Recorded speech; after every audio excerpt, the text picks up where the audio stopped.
What is going on, guys? It is your boy Cash, and we are in part 1 of what is this? 4 parts?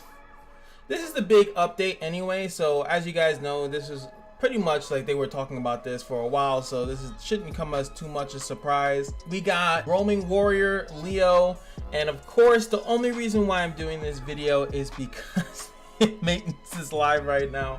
I was kind of gonna just skip over it, but then I actually looked into it and I was like, wow, there's a lot of crap in here. So I'm gonna record this, and then at the end of the video, when the servers are actually back live, I'll add on some summons, the free summons I haven't done yet, or I'll do them on stream. Like if I have some time, I might stream. I'll let you guys know at the end of the video. So if you want to just skip to the end of that, you can do that, because this is going to be a lot of reviewing. So we got Roaming Warrior Leo. We haven't seen a video like warriors never fall. Oh god, turn that down. Born to a family of scholars, he dreamed of becoming a warrior from a young age. Sure he did. After his parents disappeared following a raid by the Axe Bandits, oh that's to become stronger and get this, revenge. This is getting super sad. Believing that reforming the rotten world is the only way to become a true warrior, he roams around the world defeating evil. You know, we've never seen him before. Fire Slingshot, a basic skill that can decrease the enemy's attack. Yeah, I saw that. I was like, eh. Fire Shock Bomb, a skill that can increase the enemy's skill cooldown. That's single target as well. A skill that attacks all enemies with a chance to inflict the bomb debuff. The bomb debuff. Roaming Warrior Leo is a dark elemental ranger who is capable of planting a bomb on his enemies. Fire Slingshot can decrease the enemy's attack and inflict increased damage against a debuffed enemy. With Fire Shock Bomb, he can increase the enemy's skill cooldown, making them unable to use skills that dispel debuffs. Go Raccoon, I mean, more than that. all enemies, inflicting the bomb debuff. Yeah, what is that? Bomb is a powerful debuff that can inflict huge damage while also stunning the target at the end of the debuff duration. Oh my god, so this is Sierra from Summoner's War, but AoE. So actually it would be more in line of, I think, the Dark Joker, I guess. So it's kind of funny, it's kind of weird about that, is that a lot of people have been saying a lot like, oh, the Epic 7 is copying Summoner's War. So that is what Summoner's War's bomb is. A bomb is a usually single target, but this one he could put an AoE. He puts it on those characters, then it has a certain tick time. What's the tick time on it? It's a 2-turn, a bomb for 2 turns. So after 2 turns go away, it detonates and then it explodes. Now, the other character in Summoners War actually has a chance for it to detonate it themselves. In this scenario, you know, you have to wait those 2 turns. They can have a chance to cleanse it, so it's not as good, and of course they can block it. And the same thing in Summoners War, you can block it as well. So can you max that out? So here we go, 90% chance. So it's not 100%, which is kind of sucks. His 4-star. I do have some Leos that I think I've been feeding most of them, so it would have been nice to get like a dual attack chance up.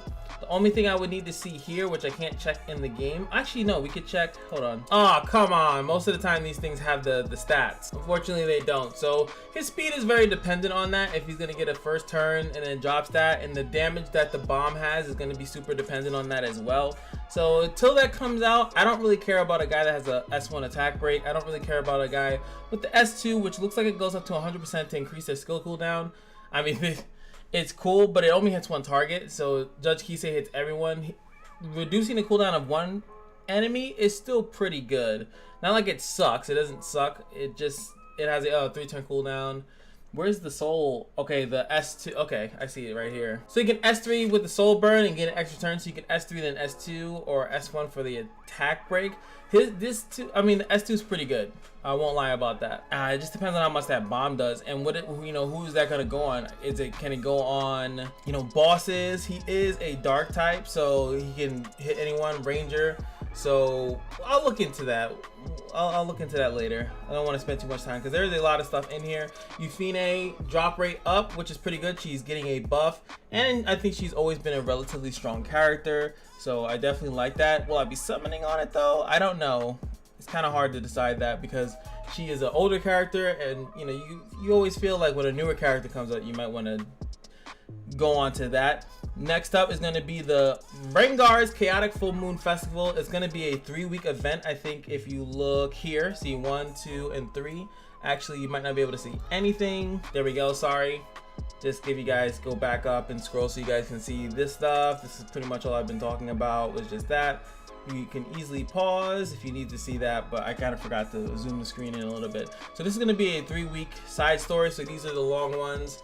Each week is going to be something: festival prep, boisterous festival, and then chaotic after party when I guess Tenebria starts messing around. There's going to be units that have bonuses if you use them. You know, same stuff. This is the same thing that we've been used to. Don't want to spend too much time on it. But what I would like to spend some time on, oh, I forgot about that. I guess Kikarat is coming back, which is kind of cool for people that missed out on him. I didn't max imprint mine, but he's kind of not that useful at the moment. He is pretty cool. I hope they make more characters that have automatic counter built in. He is a defense type unit, so he's a cool character, but he really wasn't used anywhere, which kind of sucks. So, oh, nice, 50% dropper. Yeah, they don't want you to spend too much energy trying to get this guy. So where is it? I'm trying to scroll down and find what I was looking for. Oh yeah, I wanted to look at this too. Limited daily stage, chapter 1, blah blah blah. The stage was the restriction on how many entries you're allowed per day. Players can receive an increased amount of event currency here and can only enter 5 times per day. This restriction is reset at your daily server reset time. So it's kind of like they're doing something to kind of speed up the currency, which I do like that. We'll see how that's going to work out. That's pretty cool to see. And here they're just talking about, you know, initial stage clears, sky stones, selenite, which is something that they mentioned up here. I kind of skimmed over it real quick. Yeah, that's just the event currency for the chapter 1, so the first part. So then they also go down here, the reputation. A lot of this stuff, not to say that it's super irrelevant, but it is kind of. It's just as you keep playing, there's going to be rewards and stuff like that. As you can see, Kikarat's in here, Hazel's in here, bookmarks, transmit stones, sky stones, decent amount right here, 100. It's 50-50, ultra fangs. Like, there's just a bunch of stuff. Most of this is all about just constantly playing the game, and you'll get most of them. And they always explain what they are in the game, so there's not too much reason to like stick onto it that much. So we also have, as you can see here, exclusive equipment, small drone tuna, which is going to be hers for Yuna, obviously, and giving her some speed, which is pretty cool. And it's gonna, hopefully you get all 3 so you can like decide which one you want. You got the combat readiness increasing on the S1, or you can get a 30% chance to give attack greater on the S2, which is nuts. That's actually crazy. Yuna actually is naturally a decently fast character, and if you were to, it's 30% is low, but if you were to get an attack greater on every character, or even on your whoever DPS unit you want, and including herself, obviously, that's nuts. And then meteor cannon going up, just 30% more damage. This would have been better if it said that it allowed you to use the move immediately, because they already buffed the damage on it by making it an auto crit. Now they have some exchange currencies. Otherworldly machinery is now in here, so that's a pretty good one. Rengar's forbidding text, we'll read that in a second. Same thing with the Midnight Bloom. The rest of these are catalysts and other rewards that we are used to having. This is the week 1, then the week 2 is another one. So we're gonna be busy. It's gonna be, it's smelling like a smelling like some Guilty Gear collaboration right here, where you're gonna have to be on that grind a lot. So here's the Rengar's forbidden text. This is going to be a free memory imprint, from what I can see, devotion skill grade of Yuna. So Yuna before, I don't actually know if she was in summons. I've never seen anyone summon multiple copies of her, but now with this, you can pretty much give her free memory imprints, which is pretty good. I know some people might save this because they might think they're making a ML Yuna. You could do that as well. These work for Moonlight characters. If they ever make a Moonlight Yuna and you have these, you'll be set on your way. But I'll probably use it on Yuna. And the otherworldly machinery was a artifact that's been in the game for a while, but I've always skipped over it when I was talking about my rangers because it did not exist into the game, but now it does. So, or in global, I should say. And as you can see, it just increases the damage of attacks that target all enemies. It's a ranger exclusive. So now, you know, we have to, I gotta probably do a review on that. For characters, you know, like Bellona and Yuna herself and Seaside Bellona, who these rangers that have AoE, that did not have access to this. Now this, and more importantly, increases the damage of the skills. It doesn't increase the attack of the character, but it increases the damage. So that would be very interesting to see. You know, is it better than like something like the Rengar specialty drink in comparison? So I definitely can't wait to see this more in rotation. And then the next one is another event artifact, which is the Midnight Bloom. As you can see, it increases the critical hit chance of all allies by 8, going up to 16%. Now this is awesome because 16% is free crit chance, free stats. to everyone is pretty good. Just for a character being in there, this is usually gonna go on to any character that doesn't really have like the best. Like right now, like my Moonlight Rin, I just kind of have a whatever artifact on her. She can have like a good RNL. You can put RNL on her, but it's like I don't want to give you RNL. I'd rather have Baiken with RNL. So I can just now give that to ML Rin or any character that's kind of like a support, but they don't need like another artifact. You can just kind of give them something like this to make sure that your characters are critting if they need to. If they don't need to, then it's whatever. But I think this is a pretty good artifact, and I think it's a pretty good thing to at least have max out. The options are always good to have. Then they have the Yuna Specialty Exchange. If a player has completed the connection requirements and receives a Yuna, but used her as material for enhancement, transmission, or promotion, they may, for one time only, exchange to receive the Yuna. So what this is saying, in my opinion, is that if you've used her, if you've actually used her like for evolution, because she was pretty irrelevant for a while. I wouldn't put it past that people got this character and was like, yeah, this character is useless. Can't use her anywhere, you know, and then maybe used her. So now you have a chance to just get her straight out for 2,500. And then you have the memory imprinting stuff, so that's pretty good. I kind of like that. That's cool, making her more relevant. And that's pretty much it when it comes down to that. So next up, they're talking about Arena Season 3 is open. I can care less. I don't really mess around with Arena. I'm wondering when this guy will eventually be a character, because he was like the introduction of the Arena. Remember the monolith and all that stuff? Yeah, where'd that go? Yeah, surrounding the monolith. Don't miss out. Okay, so they're gonna give us more information. It was very quick, and I feel like it kind of went away. Brilliant frame, I don't care about that. Season 2 Hall of Fame, I guess this is the actual picture of the characters that the players that were on type. The players that were on top, pretty cool. That's kind of cool. Glory chest, every week, depending on the rank, players will be awarded a certain amount of glory crest. That's pretty cool. I'm hoping that doesn't replace Skystone. It doesn't seem like it is. That'd be kind of weird and frustrating. Season 3 exclusive frames, so we can see, boom, you get this one if you're top dog, and I feel like these just aren't cool enough. I wish they were like either animated or a little bit way more flashy. They're very subtle. I know why they're subtle, because the frame would block too much stuff. I don't know. I wish it was a little bit more flashy. The arena story, as they just said, is getting updated. Gladiator, the arena season 3 gear is now in here, so this is going to be a speed set, all speed as it seems here. I'm pretty sure we're always gonna, there's always stuff that's just weird in all of these, so it looks like it's going for a kind of supportish. At least this necklace is health. What is this one? Effectiveness on the ring, attack on the boots. Who the hell is supposed to have this? It looks like they finally went with like, yo, we're just gonna give you everything, even though this one could have been, was it speed, crit chance, crit damage, and then one little stupid effective resistance to throw you in there. At that point, you might as well just put effectiveness or just put like HP, so it's not like the worst thing in the world. But you know, they're whatever gear, you'll get them over time. Another unknown slate, and then the wise frame, which I guess it's one of these or something. Yeah, whatever, I don't care. Oh, there it is. I didn't scroll down enough. So there we go. Look at that frame. I mean, it looks cool, but dude, whatever. Hero and artifact balance adjustments. I think that we've gone through this enough times, and I'm not going over it a third time. So boom.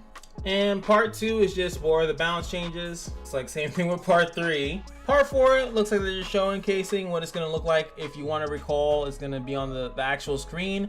You're gonna see the recall button. It's like, yo, this character's buttons now, I don't want to use them. And boom, recall. That's the hero recall. Boom, right there. This is the Moonlight Selector. Look at that, man. They're like, yo, pick whatever you want. This is purely like, yo, pick what you want. Don't complain to me at all.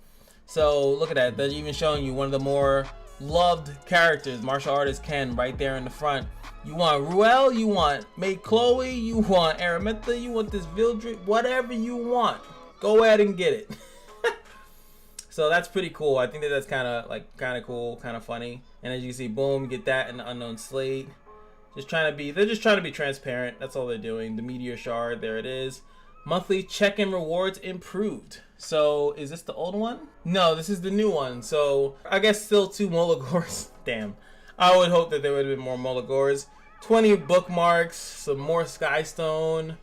Terra Phantasm pretty early in the month. I guess that's okay, but it's not like a month, it's just 7 days. I think this 14 days, what is this 14 days? What is that?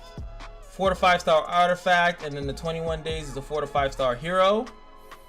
So that's interesting. So I mean, that's really good, especially the artifact one is good for the powder dust, and then the hero one, you know, same thing. Either you're gonna get some memory printing, you might get something new.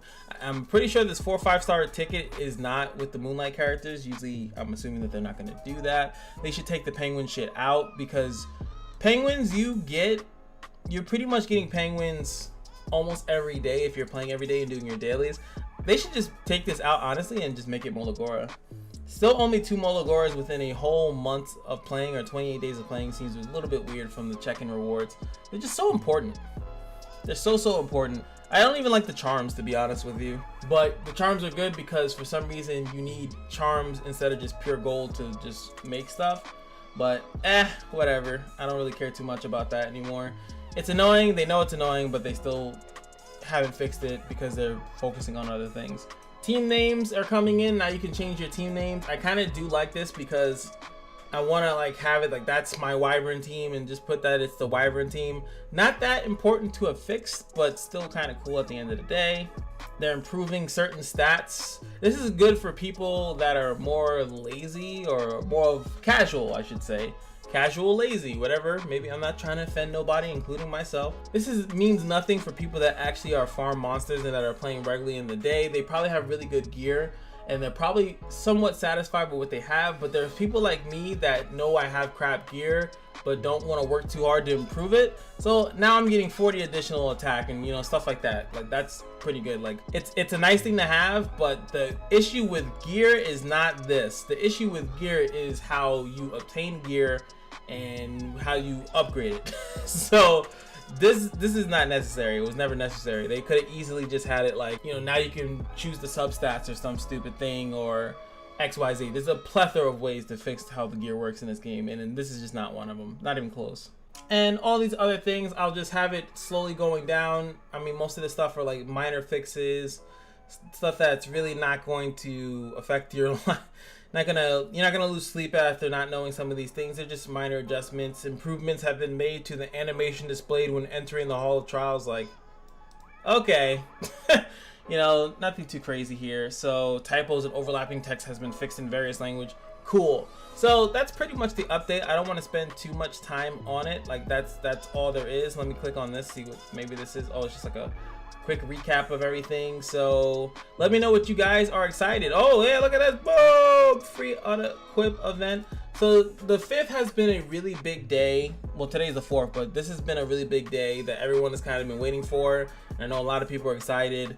No RTA, I think that's coming, what, next month, I think. So this is just, the whole arena should be changing. So I'm looking forward to the people like TK Gallant, YDCB, and other people that do like Guild War stuff and like arena things. Like, I'm looking forward to those content creators to put out content of the new arenas, the nerfs, the recalls. That's gonna be huge. I'm not gonna really be doing that myself, but I'm looking forward to content from those creators that do stay up the top and things of that nature.